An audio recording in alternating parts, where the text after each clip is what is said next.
guys, it's Nick and Monica from the Tradesman, and today we are going to start a new segment where you guys email in your camping stories and we'll read them to you. I think for now we're just going to call this segment listener stories, viewer stories, something simple like that, until we think up a better name, or if you guys can suggest one, that'd be fine too. But we're going to start off with a little bit of housekeeping first.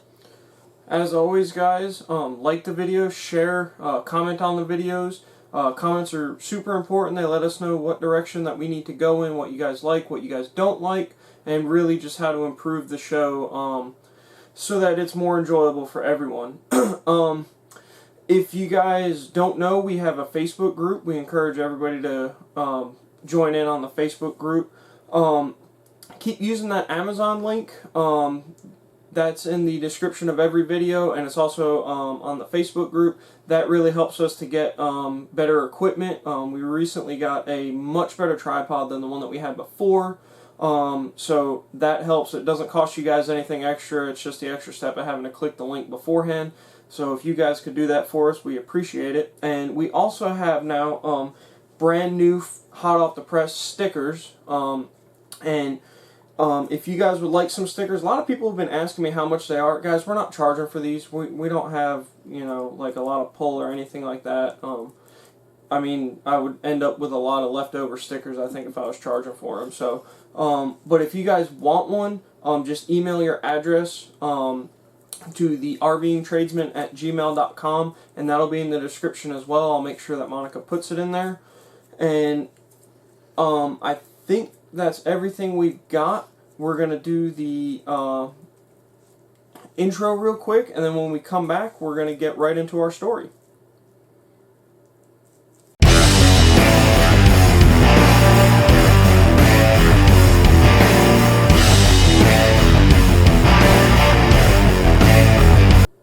Okay, guys, so this story was sent in by somebody in the Facebook group. It was sent in by Eric Ayton, and he's kind of one of the first people to send it in, so send a story in. So I got it printed off here. I'm going to read it. Monica hasn't heard this story yet, so it'll be new to her. This is a story to set it up.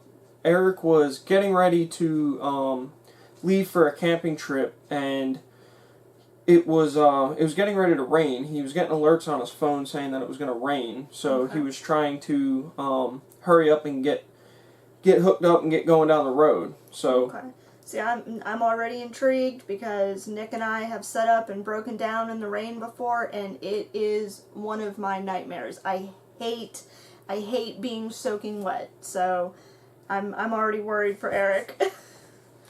I think our first 10 trips were set up and broken down in the rain. God, it was, yes, he's not lying, and it got so bad that I almost wanted to stop camping because it was constant. We couldn't catch a break. But anyway, this isn't a story about us. This is about Eric's story, so let's start. I'm excited. Okay, so he starts out with, we were getting ready to go camping, and there was rain headed our way. What I normally do, since our driveway has a pretty good incline on it and then levels off on our parking pad, is hook the travel trailer up to the truck and back the trailer onto the level parking pad. We backed the truck up to the RV and hitched it to the ball and locked that up. Next, mind you, the trailer jack is not on the ground, it's on a big block of wood. He's got that in parentheses here. Oh, okay. I started raising the tongue jack to hook up the weight distribution bars. I get the bars on, hooked and chained, when we start hearing thunder in the distance and notice the clouds getting darker. Uh-oh. At this point, his wife turns to him and says, "Turn your turn signals on so I can check the camper lights." Okay. So I plug in the 7-point plug, go to the truck, and turn on the lights. My wife says, "I can't tell if the ones on top are working." So I walk to the rear of the camper to double check that they were working properly. At this point, the wind starts to pick up. I hurry into my truck and start backing it onto the level pad. Now keep in mind, my driveway has an incline on it, and my truck is on partial grass / old worn out gravel. Uh-oh. So I put the truck in reverse and slowly start accelerating. But the truck doesn't move. Yikes. I push a little more, and still nothing. I'm trying not to dig up my yard, so I figured it would be safe to put it in four-wheel low. Okay. As I accelerate, the truck finally starts to make some movement, but not much. So I give it more gas, and the truck darts backwards. All of a sudden, there was a loud banging noise, and the truck shakes badly. Oh, no. I stop the truck, put it in park. Oh, no. Did he hit something? At this point, I'm thinking, WTF. Uh-huh. Several exclamation points. Oh, no. Me too, Eric. I get out of the truck and walk to the back, and looked. I look around and I see nothing behind it, so I move back to where the truck and the trailer are coupled. I see that the tongue jack was still on the block of wood, and we're trying to back the camper up. I pushed it off the block of wood, never finished raising it. I pushed it off the block of wood, and I never finished raising it. This was because of a couple reasons. Number one, I was in a hurry. Number two, I got sidetracked. And three, I didn't double check things very carefully. Luckily, I did not do any damage to anything, so... Oh, sorry, I lost my point here. So, going forward, as a word of advice, slow down and double check everything. Wow. Jeez, Eric, that... that gave me chills just listening to that story. That was, yeah, I definitely can relate to that, especially if you're trying to race weather. That sort of thing can happen, or if you're already wet, you just want to get dry again, get back in your camper or in your truck. Trying to think, didn't something sort of similar happen when we were breaking down in that tropical storm a couple Memorial Days ago? Didn't I do something stupid like that? No, I don't think so. No. But I mean, everybody has a story like that. We have a similar one of one Thanksgiving we went up to the mountains to camp, and when we were leaving, I had you check the lights, and the lights were working, but I didn't plug the plug into the back of the truck very well. Maybe that's what I'm thinking And about. it must have come loose about halfway down the mountain, and we drove about three hours back home with no brake lights or trailer brakes because just the truck is just so big that the trailer doesn't push it around, so I really didn't notice not having the brakes. And we were also traveling really light, so we didn't have hardly any firewood with us coming back. We didn't have a whole lot of food or anything like that coming back with us. We had used all that, burned it all up and everything, so we were pretty light coming back. So we've done that once, but not. I've never forgotten to take the trailer jack back up yet. I've forgotten to put the lock on, especially on my utility trailer. I'll hang it on the where the front of the utility trailer is. I'll hang it right there, and luckily it's got a really deep hasp on it, and it's usually still there when I get to where I'm going. But yeah, so you had a story that you wanted to share. Yes, this happened 2 Thanksgivings ago. We had gone up to Four Paws Kingdom, and It's one of our favorite campgrounds. can you tell? And me being from Ohio, I'm a bit of a psycho when it comes to cold weather. I think it's partly my mother's fault. I know every time that we're going to get a big freeze down here in North Carolina, I always tell Nick, do we need to leave the faucets dripping and open the cabinets to keep the pipes warm? And he's always like, no, it's never really going to get that cold. You know, it's okay, chill out. Well, we decided we were going to leave our gray tank water dripping and our cabinets open since we had gone up a little closer to the mountains and it was going to be a lot colder than it would get back home. And it was supposed to be close to or maybe a little bit below freezing at night. So we did. And the dogs woke me up to go outside and I had to use the bathroom and it was maybe 6 in the morning or so. And I get up and I go to the bathroom and I remember stepping through water, and I had been wearing my socks because it was cold, and I was like, oh, okay, great, now I have to change my socks. I didn't think anything of it. I thought it was close to the bathroom, which is where we keep our dog water bowl, and our one dog, Django, likes to pick up a mouthful of water and spit it out when he drinks, so I thought that was the problem. So I used the bathroom, let them out, and I crawl back into bed after changing my socks and go back to sleep. When Nick gets up to let the dogs back in,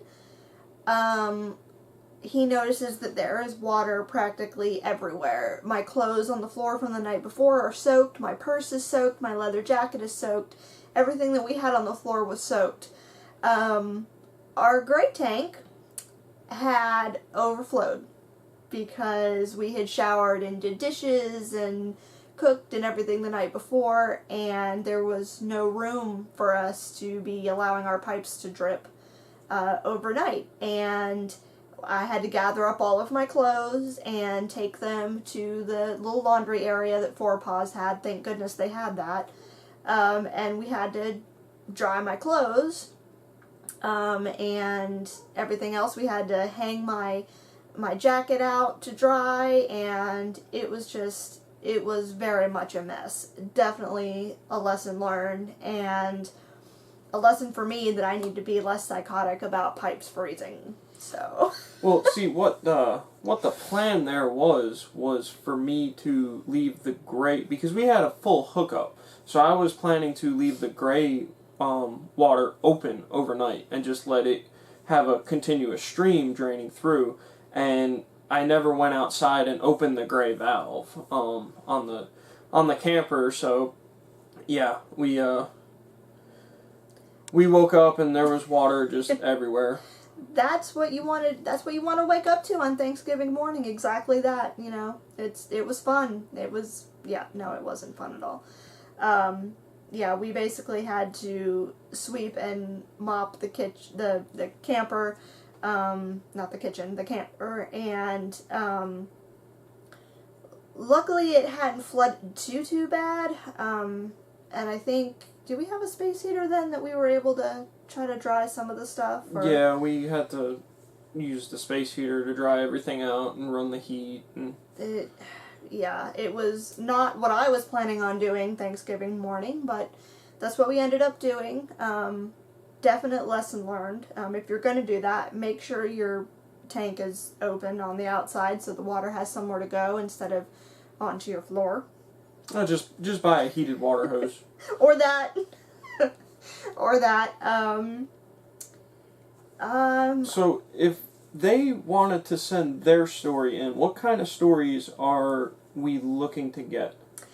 Oh my gosh, we'll take anything. If you forgot something stupid when you went camping. Like a can opener. Like a can opener. Like bottles of water. Like paper plates. Actually, Nick and I have a funny story involving paper plates and how we became friends with some very good friends that we are now involved camping in paper plates. If you did something silly like what Eric did while he was trying to hook up. If you did something silly while you were driving to a campground, or if you saw something crazy going down the road. Pretty much anything. If you saw a moose come through your campground, if you were attacked by coyotes and survived. Really anything. If you were attacked by coyotes and you survived, I really want that story.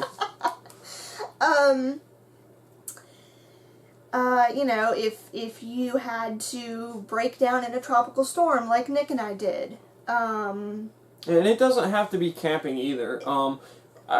I'm working on getting a story about somebody almost dying in a canoeing accident. Okay, yeah. Really anything outdoorsy. He didn't almost die. It was touch and go, but it wasn't. It's not like an I shouldn't be alive, over the next 72 hours we're going to detail every minute of it. If you met some good friends while you were camping. I mean, it doesn't have to be bad stories. It can be good stories. If your camper's haunted. I mean, so just really anything. Seriously, I'm not picky. I don't care, because knowing me and Nick, we probably also have a story along those same lines that we can share. Maybe not the being attacked by coyotes or having a haunted camper, but some of the crazy stuff that you've forgotten. You don't know me very well. I knew he was going to say that. Where can they send these stories in? They can send them in to the thervingtradesman at gmail.com. Just type up an email and send it. It doesn't have to be perfect. I don't need it in MLA format or anything crazy like that. You don't have to do paragraphs. You don't have to be the world's perfect writer. I don't care. Just anything, any funny story, any scary story, anything that you wouldn't mind us telling the world about over YouTube, really.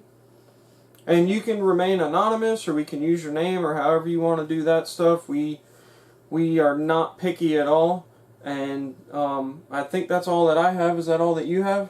Yeah. If you do want to remain anonymous, just put that at the top of the email when you start writing. That way we'll know, and we won't get to the bottom of the email and say, "Oh, whoops, you know, John didn't want to be mentioned. My bad." But yeah, I think other than that, I think that's it. I think that's all I have. Alright, well, links to everything will be in the description of this video, including links to email in your stories. And as always, stay safe out there. Bye guys, and thank you, Eric.